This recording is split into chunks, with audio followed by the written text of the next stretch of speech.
क्या जवाब दिया? आज नोटिस का जवाब की डेट थी और आज हम तीनों निर्दलीय विधायक यहाँ पहुँचे और अभी हमने स्पीकर साहब से जो है बातचीत मतलब मुलाकात हुई है और जो मीटिंग जो है वो 2:30 बजे तक एडजर्न की गई है।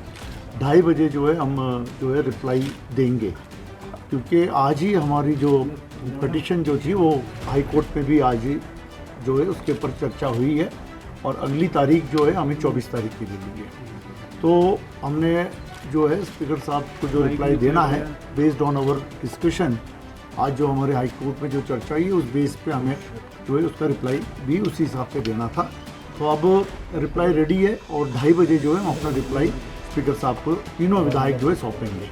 हाई कोर्ट में यही चर्चा हुई कि जब हमने अपना इस्तीफ़ा अपने मर्जी से दिया है और विलफुली दिया है, बिना किसी दबाव के दिया है, तो इसको जो है इमीडिएटली 22 तारीख को जब हमने दिया था तो 22 तारीख को ही इसको एक्सेप्ट कर लेना चाहिए था, उसी तारीख को एक्सेप्ट कर लेना चाहिए था, जो अभी तक नहीं हुआ। और ऐसे भी मुझे जो कॉन्स्टिट्यूशनली जब हमने देखा कि इस पर कोई नोटिस इशू नहीं होना चाहिए था, फिर भी अगर नोटिस इशू हुआ है तो जो भी इनके डाउट्स हैं उन डाउट्स को हम क्लियर करेंगे और आज ही क्लियर करेंगे। 2:30 बजे जो है हम रिप्लाई में सारे डाउट जो उनको क्वेश्चनर्स थे उसको हम जो है क्लियर कर लेंगे। क्या उम्मीद कर रहे हैं? बिल्कुल हम उम्मीद कर रहे हैं कि आज रिप्लाई के बाद जो है स्पीकर साहब जो है उसका फैसला लेंगे और जो हमारा इस्तीफा है जो हमने अपने मर्जी से दिया है उसको एक्सेप्ट करेंगे। क्या इसमें पॉइंट आउट ये है कि आपके ऊपर कोई दबाव है और या आपके ऊपर कोई किसी का प्रेशर है या आपको कोई किसी चीज़ का लालच दिया गया है या आपको कोई किसी चीज़ का कोई दबाव है, वही सवाल लिखे गए थे और आप यहाँ गए वहाँ गए, हम तो गए अपनी मर्जी से। और दूसरी बात ये कि जब हमने अपने आप प्रेजेंट होकर के दिया है, हमने कोई ईमेल से नहीं भेजा है कोई हमारा इस्तीफा या कोई व्हाट्सएप से नहीं भेजा है, तो हम पर्सनली आकर के हमने दिया और आपके पूरा प्रेस जो था उस वक्त मौजूद था, आपके सामने हमने जो कॉपी है वो सौंपी है। तो इसके बाद कोई किंतु परंतु नहीं होना चाहिए। और एक कॉन्स्टिट्यूशनल पोस्ट पे बैठे हुए हमारे माननीय स्पीकर साहब, और हम यही उम्मीद करते हैं कि इस कॉन्स्टिट्यूशनल पोस्ट पे बिना किसी दबाव के, बिना किसी राजनीतिक दबाव के डिसीजन ले लेना चाहिए। ये जनता के हित में है, प्रदेश के हित में है और जो है इसका जो जनता को जो है विश्वास रहना चाहिए इस पोस्ट का, नहीं तो जनता का विश्वास उड़ जाएगा। अभी तो फिलहाल तो ऐसा है कि इतनी लंबी डेट दे दी है हमें, अभी जो 10 तारीख की डेट की आवश्यकता नहीं थी। अगर 22 को हमने इस्तीफा दिया तो 2 दिन बाद भी बुला सकते थे, तो इतनी लंबी डेट जो दी है इससे जो है ये टाइम डिले करने का जो कोई मतलब नहीं होता है, क्योंकि लोकसभा के भी इलेक्शन होने हैं। ऑलरेडी हिमाचल में 4 सीटों पे लोकसभा के इलेक्शन डिक्लेयर्ड है, 6 सीटों पे और भी डिक्लेयर्ड है।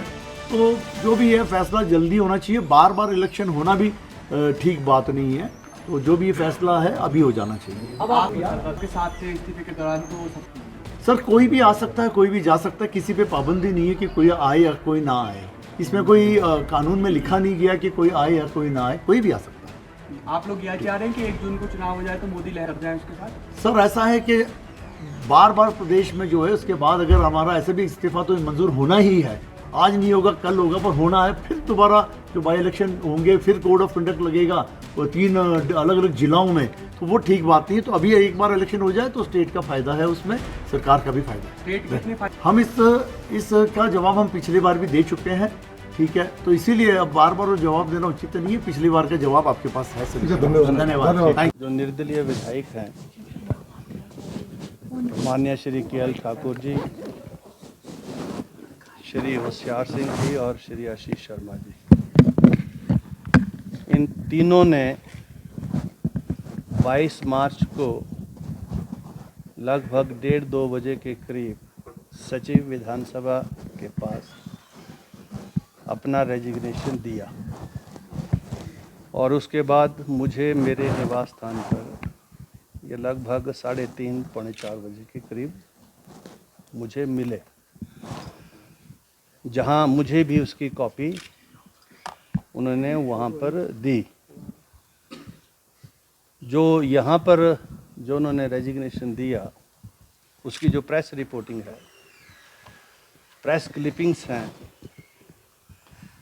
जो हमारी प्रोसीडिंग्स जो इनिशिएट हुई हैं उसका पार्ट है,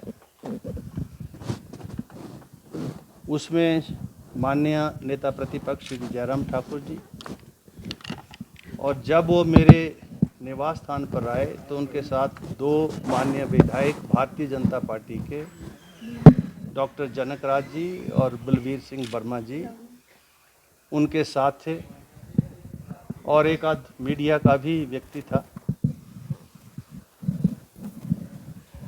और दूसरे दिन एक पिटीशन जो है 10-12 जो माननीय विधायक कांग्रेस पार्टी से हैं, जो मंत्री भी हैं, उनकी तरफ से भी विधानसभा सचिवालय को प्राप्त हुई। और जो नियम हैं हमारे, उनके तहत जब भी कोई विधायक अपना त्याग पत्र दे तो उसका एक फॉर्मेट है, उस फॉर्मेट के मुताबिक हो, और उसके आगे जो रूल्स हैं, अगर वो व्यक्तिगत तौर पर आता है, वॉलेंटरी है या इनवॉलेंटरी है, और अध्यक्ष को ये लगे कि जिन परिस्थितियों में उसने त्याग पत्र दिया है उन परिस्थितियों की खोजबीन करना आवश्यक है, ज़रूरी है, संविधान के मुताबिक, लोकतंत्र के मुताबिक, तो अध्यक्ष जो है उसके लिए संवैधानिक तौर पर, कानूनन तौर पर अधिकृत है। The speaker enjoys the full authority to inquire into all those aspects of the resignations. और उसी के संदर्भ में हमने तीनों माननीय विधायकों को एक नोटिस इशू किया था, शो कॉज नोटिस, और उसकी सूचना हमने राज्यपाल महोदय को भी दी थी, और हमने उनसे ये आग्रह किया था कि नियमों के अनुरूप, संविधान के अनुरूप जो कार्रवाई वांछित है उसके मुताबिक आप 10 अप्रैल को 12:15 बजे विधानसभा सचिवालय के committee room, speakers committee room में उपस्थित हों, और जो नोटिस दिया गया उसका एक दिन पहले आप उसका जवाब दे दें, ताकि विधानसभा सचिवालय उस नोटिस को पढ़ने के बाद उसके ऊपर जो भी जानकारी प्राप्त करनी हो तो हम जो है इस पर्सनल इंक्वायरी में करें। अब वो तीनों माननीय विधायक अभी अपीयर हुए इन पर्सन, तीनों की हाजिरी मैंने रिकॉर्ड पर लगाई है, और मैंने जो नोटिस शो कॉज हमने दिया है उसकी जवाब के बारे में उनसे पूछा, तो उन्होंने कहा कि हमने जवाब इस संदर्भ में देना है। तो मैंने कहा दीजिए, तो उन्होंने समय मांगा है।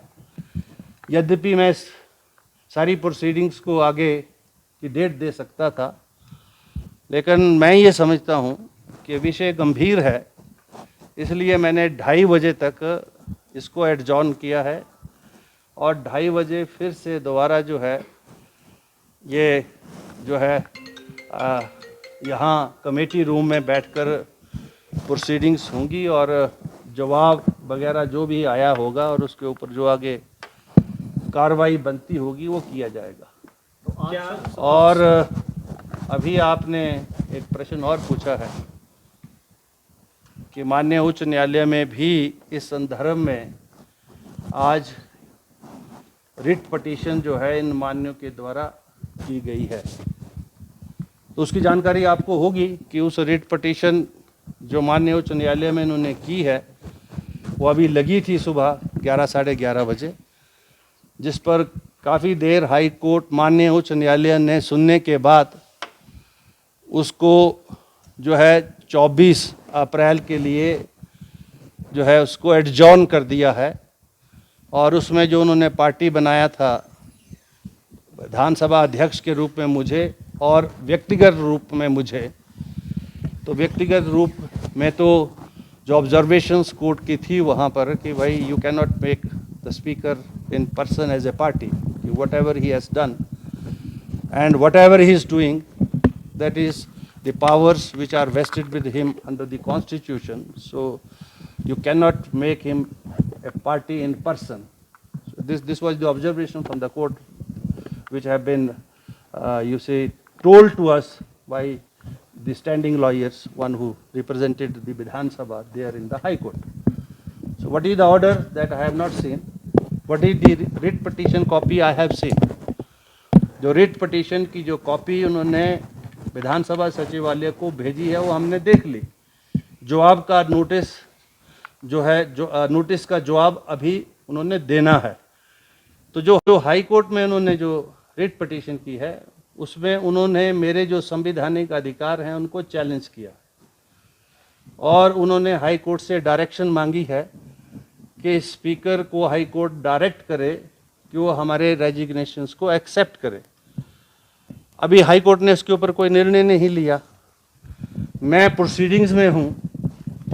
तो अब ये दो विषय आगे हैं। एक तो जो अधिकार कानूनन मेरे पास हैं, संवैधानिक तौर पर हैं, हमारी जो विधानसभा की जो प्रोसीजर है, रूल्स है, उसके मुताबिक जो प्रोसीडिंग्स ड्रॉ होनी है, एक वो विषय है। और दूसरा, अब मेरे उन सारे अधिकारों को चुनौती इस रिट के माध्यम से जो है इन माननीय विधायकों ने दी है और हाई कोर्ट ने उसमें कोई अभी तक ऑर्डर पास नहीं किया है। हमसे जवाब मांगा है तो हम उसका जवाब देंगे 24 तारीख को और उसके बाद हाई कोर्ट माननीय उच्च न्यायालय का क्या निर्णय आता है वो 24 को ही पता लगेगा जब वो निर्णय आएगा। और चूंकि अब ये दो पैरेलल प्रोसीडिंग स्टार्ट हो रही हैं तो स्वाभाविक है, क्योंकि अगर मैं इस प्रोसीडिंग को कंक्लूड भी करना चाहूँ तो भी नहीं हो पाएंगी, क्योंकि द मैटर इज नाउ सब जुडिस and pending with the honourable high court. Unless the high court adjudicate upon this matter whereby they have challenged, assailed my authority, and if anything comes from the High Court in the manner in which they have desired, then certainly we have a right to approach the higher court also. अभी तक कुछ हुआ नहीं है, इसलिए मैं उस बारे में कोई टिप्पणी करना नहीं चाहता। ये माननीय क्या बोल रहे हैं, क्या नहीं बोल रहे हैं, मैं उस पर भी टिप्पणी नहीं करना चाहता। क्या इनके रेजिग्नेशन संवैधानिक तौर पर वाजिब जायज़ हैं, मैं इस पर भी नहीं बोलना चाहता, क्योंकि प्रोसीडिंग्स अभी पेंडिंग हैं। और एंटी डिफेक्शन लॉ के मुताबिक कोई भी चुना हुआ विधायक अगर वो आज़ाद प्रत्याशी के रूप में चुना जाता है या किसी दल से चुना जाता है और वो दल बदल करता है तो 10th शेड्यूल को अट्रैक्ट करता है। और कोई इंडिपेंडेंट भी चुना जाता है तो वही 5 वर्ष के लिए चुना गया विधायक है। जब कभी वो पार्टी ज्वाइन करता है तो he also attracts the same provisions of the anti defection law. एक तरफ तो वॉलंटरी रेजिग्नेशन है, दूसरी तरफ जो है ये विषय भी है।